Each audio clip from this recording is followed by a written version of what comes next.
O avião designado para o voo 604 naquele fatídico dia foi um Boeing 737-300, e passando a operar pela Flash Airlines alguns anos mais tarde, em 2001. O 737 é conhecido por ter custos de funcionamento um pouco mais baixos quando comparado a outras aeronaves semelhantes, e por isso ele era uma espécie de xodó das companhias aéreas durante muito tempo. O Boeing utilizado no voo 604 da Flash Airlines já acumulava mais de 25.600 horas de voo, tendo passado por quase 18 mil ciclos de decolagem e pouso. No que diz respeito à tripulação, o voo estava muito bem servido, com profissionais de vasta experiência acumulada. O capitão designado era Khadi Abdullah, piloto egípcio com 53 anos e com uma experiência total de mais de 7.400 horas de voo ao longo da sua carreira como piloto, e somava um pouco mais de 470 horas voando em aeronaves 737. Ao seu lado estava o primeiro oficial, Amal Shefei, um pouco mais jovem, com apenas 25 anos de idade. Com uma carreira mais curta, o primeiro oficial tinha 788 horas de experiência de voo e 242 horas em Boeings 737. Completando a tripulação estava Ashraf Abdelhamed, piloto com experiência em jatos executivos, que estava estudando para se tornar primeiro oficial. No total, o voo 604 levava a bordo 13 tripulantes e 135 passageiros, grande parte formada por franceses que estavam passeando no Egito, mas havia também um americano e 2 marroquinos a bordo do Boeing, além da tripulação ser formada por egípcios. O voo 604 da Flash Airlines saiu do aeroporto internacional de Sharm el-Sheikh, no Egito, e tinha como destino o aeroporto Charles de Gaulle, em Paris. Antes de voar até a França, deveria ser feita uma escala no Cairo, capital do Egito.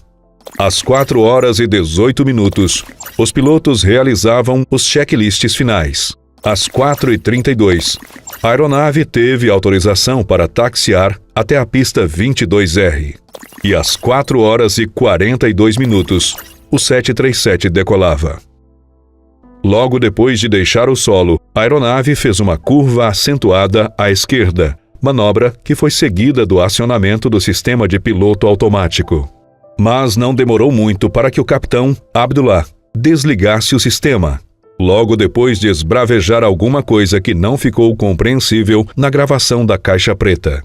Depois do desligamento do piloto automático, foi feita uma nova inclinação à direita, que atingiu 50 graus, e obrigou o primeiro oficial a avisar o piloto de que a manobra estava se tornando perigosa. Mesmo assim, o capitão manteve a manobra até que a aeronave chegou a uma inclinação de 111 graus, entrando em stall. Apesar das tentativas para manter o controle do Boeing, o piloto não conseguiu evitar a tragédia e o avião caiu no Mar Vermelho apenas 3 minutos depois de decolar. A velocidade com que a aeronave caiu no oceano fez com que todos os passageiros e tripulantes perdessem suas vidas neste trágico acidente. Em um primeiro momento, muita gente acreditou que a queda do Boeing estava ligada a um ataque terrorista. Para piorar as coisas, um grupo de criminosos do Iêmen foi a público para dizer que havia derrubado o avião, mas essa hipótese acabou não se confirmando. Quando as investigações começaram a dar os primeiros resultados, ficou claro que os destroços da aeronave estavam localizados em um pequeno raio, o que indica que ela caiu de uma vez só, e não como resultado de uma explosão. De acordo com os especialistas, se o avião tivesse sido alvo de uma bomba, os destroços estariam espalhados em uma área muito maior. Em novembro de 2004, 10 meses depois do acidente, foi publicado o relatório oficial das investigações, apontando algumas conclusões sobre o que poderia ter causado a queda. Ainda que o documento não aponte uma causa definitiva, a investigação concluiu que o piloto sofreu uma desorientação espacial durante o voo, e seu copiloto não quis desafiar a sua autoridade, dizendo que a manobra estava sendo realizada de forma equivocada. No entanto, Diversos representantes das autoridades egípcias discordaram do relatório, que teve apoio dos Estados Unidos. Na visão deles, o que aconteceu foi uma falha mecânica e não há que se falar em erro do piloto.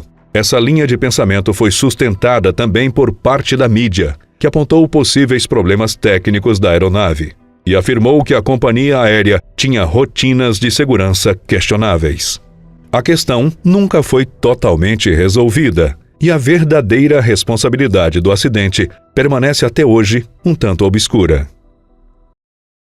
O DC-8 realizava o voo 826 da United Airlines, que era uma operação de rotina entre Chicago e Nova York. O DC-8 deixou Chicago com 77 passageiros, além dos 7 tripulantes, que eram bastante experientes. Em relação à aeronave, estamos falando de um modelo que havia sido adquirido recentemente pela United e estava em serviço havia pouco mais de um ano. Do outro lado, estava um modelo Lockheed L-1049 Super Constellation, pertencente à Trans World Airlines, a famosa TWA. A aeronave realizava o voo 266, que levava 39 passageiros e 5 tripulantes do Aeroporto Internacional de Dayton, em Ohio, até Nova York. A tripulação também tinha bastante experiência. O marco zero dos eventos que desencadearam o acidente foi um contato realizado pelo voo United 826 por meio do rádio, informando que um dos seus receptores VOR não estava funcionando adequadamente.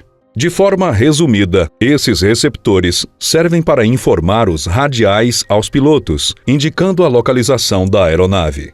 Sem o equipamento, os pilotos perderam um importante recurso de navegação. Diante das circunstâncias do voo, principalmente levando em consideração as condições climáticas, isso acabou sendo crucial para o acidente. O avião, segundo os especialistas, deveria estar operando o voo com o auxílio de instrumentos, porque as referências terrestres não eram suficientemente visíveis. Diante do problema, o controle aéreo autorizou que o voo 826 se deslocasse até o ponto de passagem, ou waypoint, chamado Preston, nos arredores de New Jersey.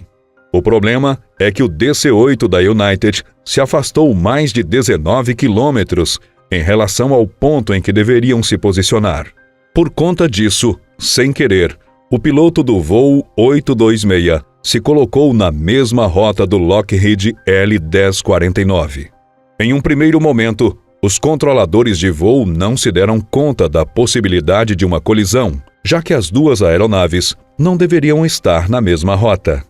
Além disso, a aeronave que realizava o voo 266 da TWA estava sendo auxiliada por operadores de voo de outra jurisdição. De qualquer forma, os pilotos do Constellation chegaram a ser avisados sobre a presença do DC-8, mas eles foram traídos pelos radares limitados que utilizavam naquela época.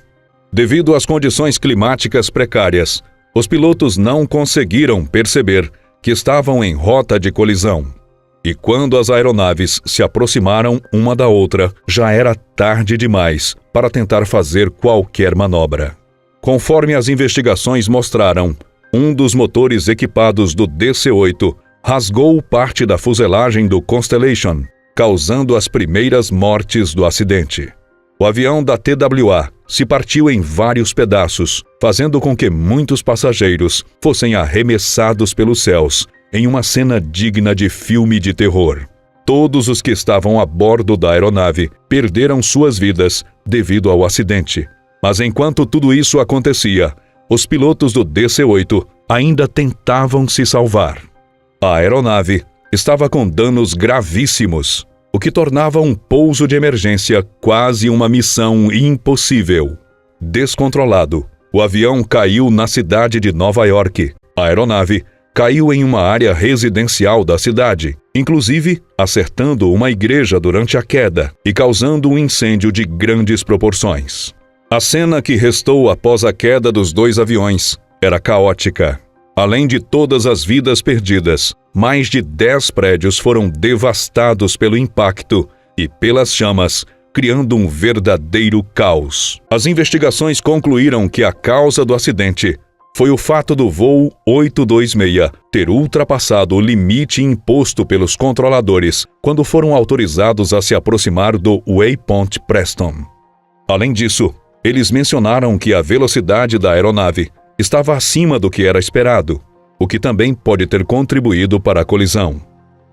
No total, o acidente provocou a perda de 134 vidas, o que fez com que ele fosse considerado na época o pior desastre da aviação comercial. De fato, muitos corpos sequer puderam ser recuperados, e com certeza, muitas pessoas morreram de forma terrível, seja no momento da colisão ou durante a queda. Se você gostou desse conteúdo, não se esqueça de deixar o seu like e se inscrever no canal.